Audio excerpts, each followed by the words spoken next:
Hi all, welcome to discussion on time-dependent perturbation theory. Today we'll just give a brief introduction about time-dependent perturbation.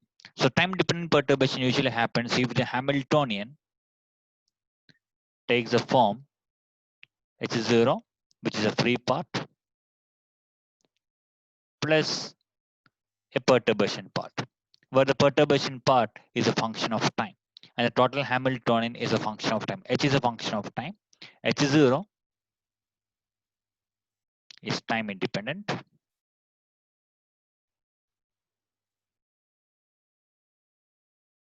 Independent part of the Hamiltonian, and which is completely solvable.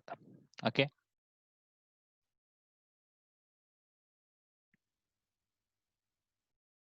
where V of t is a perturbation.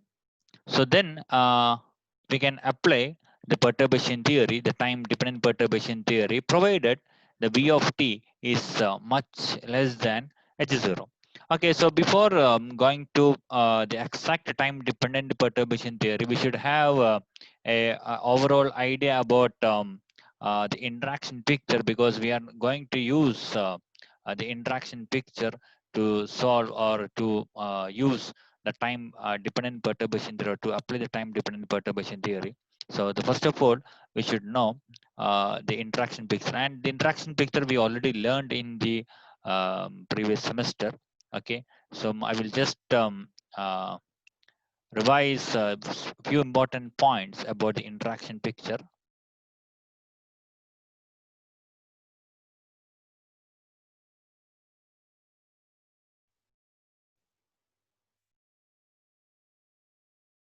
Okay, so basically in the interaction picture, if the Hamiltonian of the system has two parts, a free part and a perturbation part, then we can define the state and the operator in the interaction picture as follows. The state of the system, psi of t, in the interaction picture is defined to be e raised to I h0 t by h cross and psi of t. Simply the psi of t means the state in Schrodinger picture.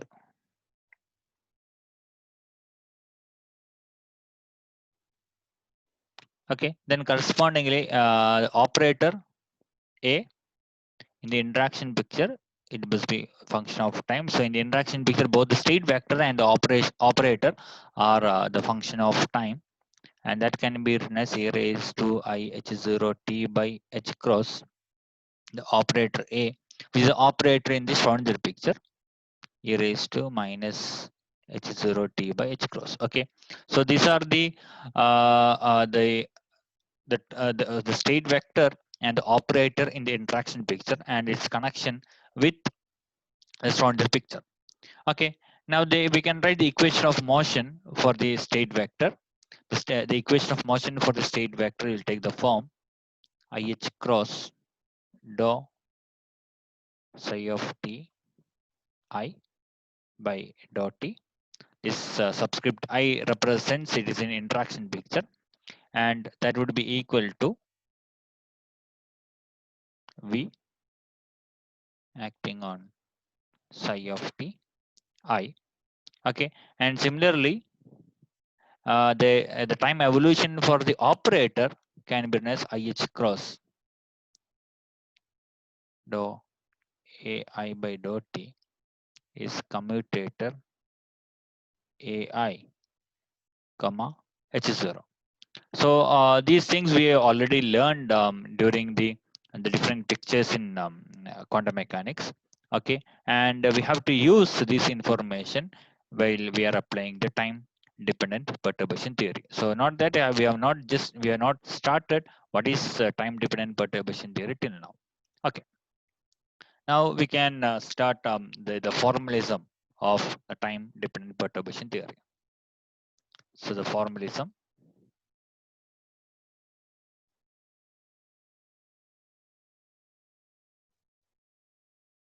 of time dependent perturbation theory. So how to start about it? Okay. Now we already noted that the time dependent perturbation theory is applicable if the total Hamiltonian is split into two, a free part which is H0 and a time dependent part V of t. Okay, now let us assume this H0 is a free part and there would be the corresponding state vector for it. So I will denote by symbol psi n. So H0 psi n. So psi n are the eigenvectors of the operator H0. Corresponding energy is En psi n. So what is this psi n? So psi n is basically the eigenvectors of unperturbed part of the Hamiltonian. So I can call this H0 is the unperturbed part.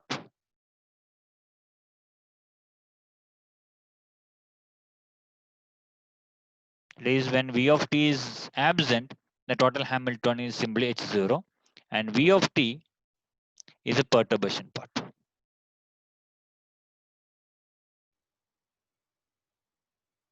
So hence psi n, I can say that it is the energy eigenstate or eigenstate of the unperturbed Hamiltonian. So well and good. Okay. Now, if V of t is present, then what would happen? So here we are going to apply one condition, that is this V of t is not present at all the time. The V of t is present for small amount of time, maybe from 0 to tau, and V of t is absent for all other duration. Okay. So I am assuming this V of t is non-zero. The V of t is same as V of t for the time 0 less than t less than tau, and it is 0 otherwise. Okay, so the choice of tau is up to you. The tau can be very small in number and tau can be very large in number. So in general, the V of t is present for an interval between 0 to tau, and it is not present otherwise. So what would happen till the time 0? The total Hamiltonian is only H0, and hence the state of the system may be in one of the energy eigenstate of H0, or maybe in the superposition of H0. Okay, so that means the state of the system will remain same forever if the perturbation part is, if there is no perturbation, and that is well known to us, because if psi n are the energy eigenstate, what about the time evolution for the energy eigenstate, the psi n of t? I can write it is according to the Schrodinger picture, is e raised to I or minus I h0 t by h cross psi n at a time 0.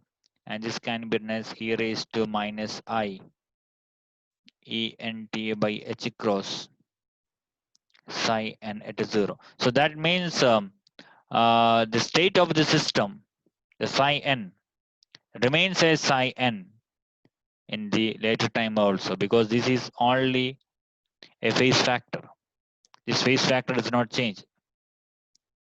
Okay, so basically what is important is the norm of the state. So sine of t, the inner product sine of t is same as sine of 0, sine of 0. So the norm of the vector does not change. So hence there is no much importance for this the phase factor. So the thing is in the Schrodinger picture, if the state of the system is in the one of the energy eigenstate, then it will remain forever. So I think if you want to, if you need more clarity, then we can have a simple system to get a more idea about it. So consider a two-level atom.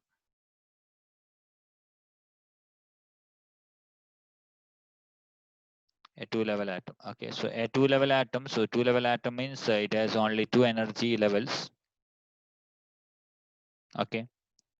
So a ground state. So ground state we can denote it as G, and excited state we can denote as E. So ground state will have energy Eg, and excited state will have energy EE. Okay, that's good. Now, suppose the state of the system at time 0 is equal to E. Okay, so initially assume the atom is in the excited state. Then what would be its state in the later time?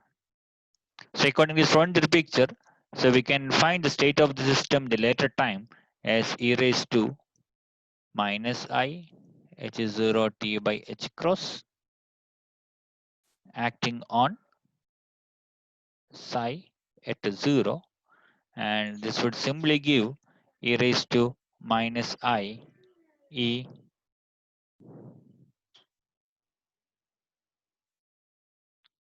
t by h cross, and psi of 0 is simply e.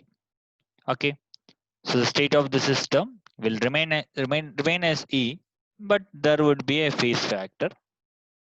Now there is no much importance for the phase factor. The thing is, suppose if you find the energy of the system, okay, suppose the energy, how will you find energy? You have to act the Hamiltonian. So you have to, if you act the Hamiltonian h0 at psi of t, what will you get? It will be e raised to minus I e t by h cross. So this is a constant. Then h0 acting on e, and what would be h0 acting on e? That would give the energy ee times the state e, get e. So this would become the energy e raised to minus I t by h cross acting on e. So this would be ee times, okay, so the energy e, that is basically psi of t. Okay, so there is no change in the state. The state remains same. So here also h0 acting on psi at 0 is excited state energy into psi at 0. Okay, so there is no change in the energy. So that means if a system is in the energy eigenstate of a Hamiltonian, then that system will remain forever in that particular state. Only thing is it will have an exponential phase factor, and there is no much importance for this exponential phase factor, except in certain cases. That is when you are dealing about the Berry phase and all, the geometrical phase, then the phase factor matters. Otherwise, usually this exponential phase is a dynamical phase, and there is no much importance for it, and that only gives the time evolution, that only represent the time evolution for the state. So this says that if the atom is already in the excited state, then it will remain forever in that state. That means the atom will not undergo any kind of spontaneous emission. Okay, but we know that there are spontaneous emission for the atom. So because if the atom is in the excited state, it cannot stay forever. It may de-excite, and we may get radiation and all. So that we know, and that would happen only if perturbation is present. So if the perturbation is present, that is if the total Hamiltonian, so if the total Hamiltonian is simply H0, then this is the case. But if the total Hamiltonian is H0 plus some perturbation, then there is a possibility that the atom may de-excite and we may get some radiation outside. Okay, so there may be emission of some energy. So that would happen if this is present. Okay, so the basic idea and the basic principle behind this time dependent perturbation theory is to check whether it is possible to undergo any transition. So remember, this V of t, the strength of the V of t would be much less than H0. Okay. So hence, therefore, the presence of V of t will not create new possible states. Okay. So we are just restricting uh, the production of new degrees of freedom in the presence by the presence of the perturbation part. However, the presence of perturbation may influence the system to undergo a transition. Okay, so I will repeat once again. So if the total Hamiltonian is simply H0, then there will not be any much transition to the system. The system will remain forever in its initial state. But if there is a perturbation, and if the perturbation is much less than, the strength of the perturbation is much less than the free part of the Hamiltonian, then what would happen is, the first thing is, the presence of perturbation will not make any new possible configurations. It will not make any new possible states. And the second thing is, the presence of perturbation may initiate transition. The system may change from one state to the other. Okay, so if V of t is much less than H0, then the first thing is no additional degrees of freedom.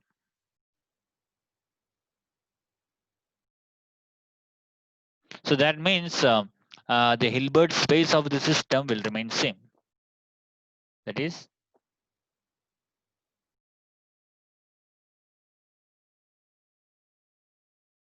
Hilbert space of the system will remain same. So not that this is not applicable always. Suppose in certain cases, what may happen is, if you have a perturbation, very strong perturbation, then we may have to introduce a new degrees of freedom like spin. Okay, so initially we may not consider the presence of spin in the free Hamiltonian, but if we apply very strong perturbation, for example, very strong magnetic field, then we that strong magnetic field uh, can cause to use the degrees of freedom like spin. It may induce a new degrees of freedom. So such things may happen. But if the perturbation is very small, then usually will be safe. And so we are restricting our discussion with no additional degrees of freedoms are produced by the due to the presence of perturbation. So that's the first part. And hence we can use the same Hilbert space. So there is no need to you introduce a new basis states and all. So we can use the basis states of H0 as the complete basis. Now the second thing is, so since there is no additional states are produced, the presence of perturbation may initiate transition of state. So that means the system may undergo a transition from one state to the other. Okay. Now how we can use this? So usually what you have to do, we have to use we have to solve the Schrodinger equation to find the time evolution of the system. Okay. So if the total Hamiltonian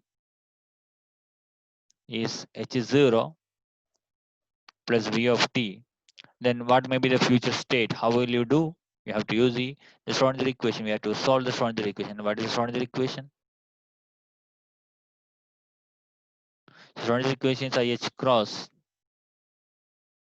the psi of t by dot t equal to h, and what is h? H0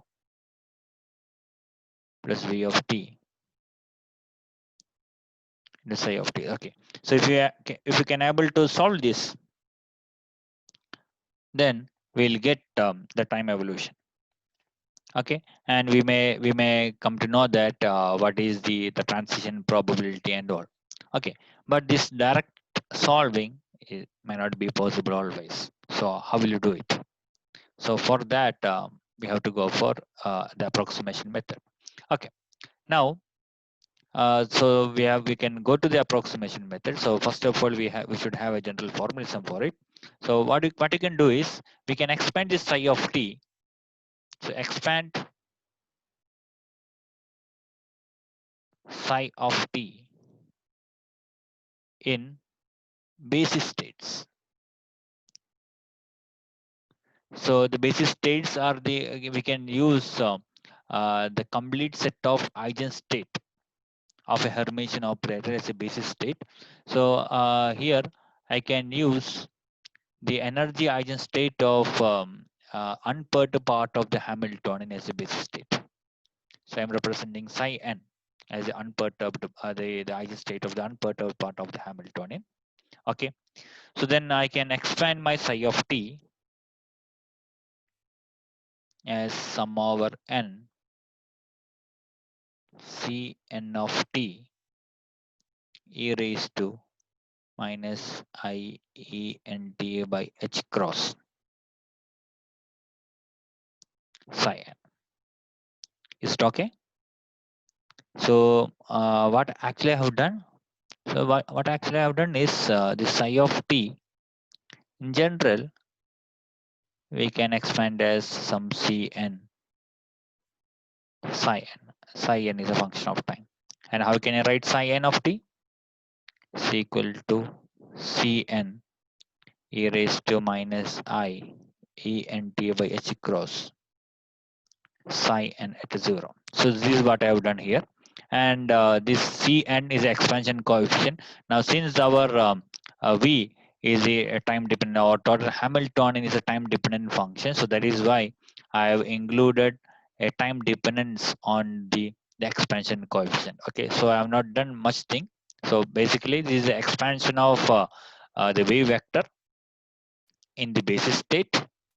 Okay, and the basis states itself can have a time evolution, so that time evolution is written here. Okay, so that is a normal time evolution. Now apart from that, here the Hamiltonian also changes with time, so there should be that connection should come into this the state vector. So that is why I have introduced a time dependence for Cn. Okay, so I think it is clear to you. So I can expand the state vector, the psi of t, which is comes in the Schrodinger equation with a complete Hamiltonian, which is 0 plus v of t as sum over n cn of t raised to minus I e n t by h cross cn. Okay, so this is an important point. So if the Hamiltonian is time independent, if the total Hamiltonian is time independent, then there is no need to attach the time dependence on this expansion coefficient. Okay, so Cn of t, I have given uh, the time evolution, a time dependence to this expansion coefficient only because the total Hamiltonian is function of time. Okay, now we are going to apply the interaction picture here. Okay, so in interaction picture, we already know what is the form of the state vector. So state vector psi of t in the interaction picture, how can I write? Basically e raised to I h0 t by h cross and psi of t, which is in the Schrodinger picture. Okay, now in Schrodinger picture, state vector can be written as u t t0 psi at t0. Okay, so this is known to us in Schrodinger picture. The time evolution of the state vector can be represented using a unitary operator. Okay, so this is basically a unitary transformation. The time evolution just showing that picture is a unitary transformation. So hence this can be written as e raised to I h0 t by h cross u t comma t0, the state at t0. Okay, now this is in this Schrodinger picture. Now how can I convert the state in this Schrodinger picture into the interaction picture? Just do the opposite of the first line. So e raised to I h0 t by h cross u t t0. Okay, so the same line I have written here. Now I am going to change psi at t0, which is in the Schrodinger picture. I am going to convert this state into interaction picture. So then it's become e raised to minus I h0 t by h cross the state at t0 in the interaction picture.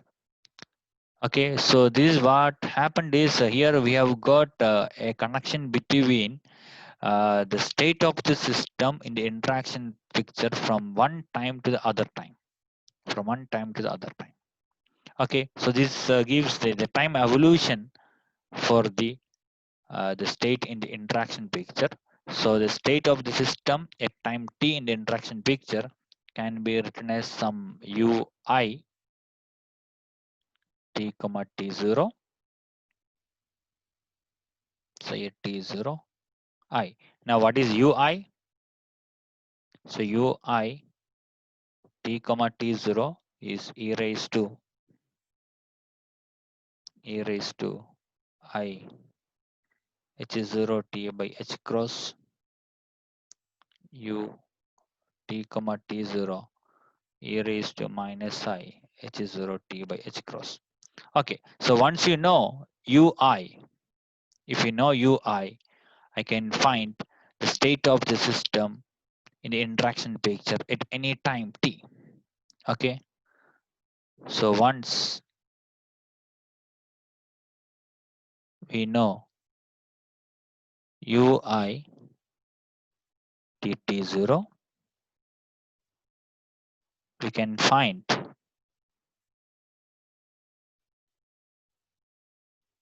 state of the system at any time t in interaction picture. So that's all. So now our question comes to this point. Now in order to know the state of the system at any time t, just thing is I want to know the structure of ui. Okay,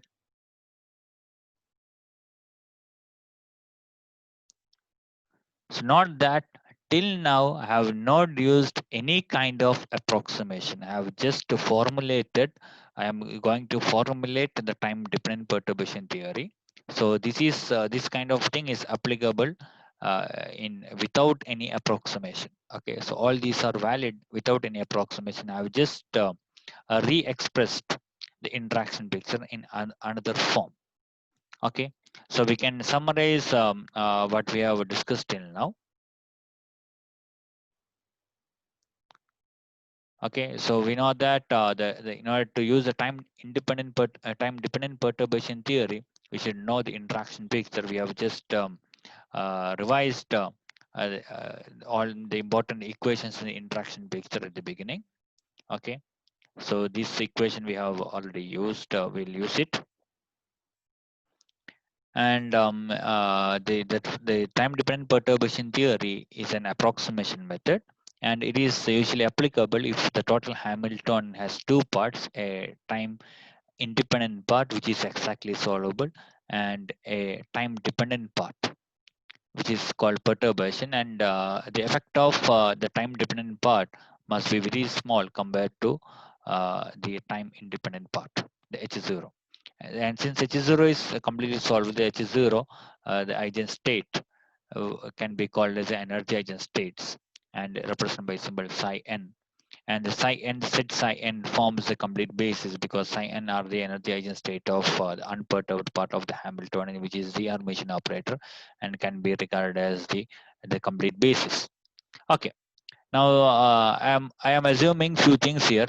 The thing is the v of t is much small, and it is for a small amount of time from 0 to tau. Okay, and it is 0 otherwise. Okay, so since v of t is very much small compared to h0, two implications for it. One is it will not produce any additional degrees of freedom, so there is no new possible states are produced by the presence of v of t.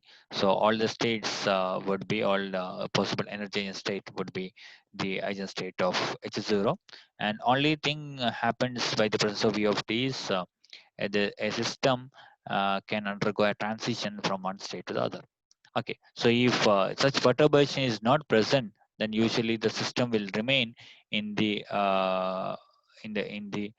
initial state of the system. Okay, there will not be any much time evolution for the system if there is no perturbation, and we have illustrated using one example, the two-level atom. Okay. Now, in order to find the transition, that is, what would be the time evolution of the state of the system with the presence of the perturbation, we have to solve the Schrodinger equation, and the solving Schrodinger equation is not easy. So we will use the other way. The other way is what I will do is I will express the state vector in another form, in another picture, the interaction picture. Okay, so the first of all, what I've done is I've just expanded this psi of t, and we can write the psi of t as Cn of t raised to minus I n t by h cross into psi n, and that let it be there. We will use it later. Okay, and the state vector psi of ti in the interaction picture, the psi of ti I can write as u I t t0 psi of t0 I. Okay, so I can connect the state vector in some time t0 to the state vector at time t in the interaction picture through a new operator ui, and the ui is connected with the u in this form. So once you know ui, you can find the complete time evolution for the of the system. So that is the main idea we are applied here. Now the next thing is we'll use this technique, and we'll apply the perturbation theory to find the expression for ui, and thereby to find the future possible state of the system and the transition probability. Okay, so that's it for now. So we are stopping it here. So in the next lecture, we're going to discuss how to find ui by the approximation method. Thank you.